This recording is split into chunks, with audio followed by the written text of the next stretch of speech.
ঢাকাই সিনেমার জনপ্রিয় চিত্রনায়িকা মাহিয়া মাহি কিছুদিন আগে ব্যক্তিগত কাজে দেশের বাইরে যাওয়ার সময় হজরত শাহজালাল আন্তর্জাতিক বিমানবন্দরে তাকে জিজ্ঞাসাবাদ করা হয়।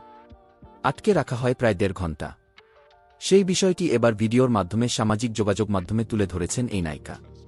৫ আগস্ট বৈষম্যবিরোধী ছাত্র আন্দোলনের তোপের মুখে সাবেক প্রধানমন্ত্রী শেখ হাসিনা পদত্যাগ করেন। তার দেশ ছাড়ার পর থেকে হজরত শাহজালাল আন্তর্জাতিক বিমানবন্দরে কড়া নজরদারি বসানো হয়। কয়েক স্তরের নিরাপত্তা বেষ্টনী পার করেই কাউকে বিদেশে যেতে হচ্ছে।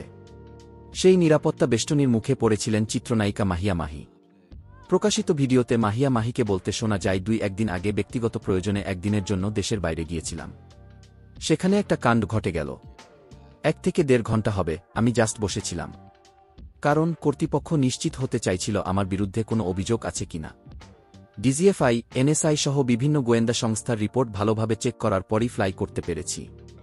তবে পুরো বিষয়টিকে ইতিবাচকভাবেই দেখছেন এ নায়িকা। তিনি মনে করেন, নিরাপত্তার এমন ব্যবস্থা সবসময় যদি অনুসরণ করা হয় তাহলে সবার জন্যই ভালো।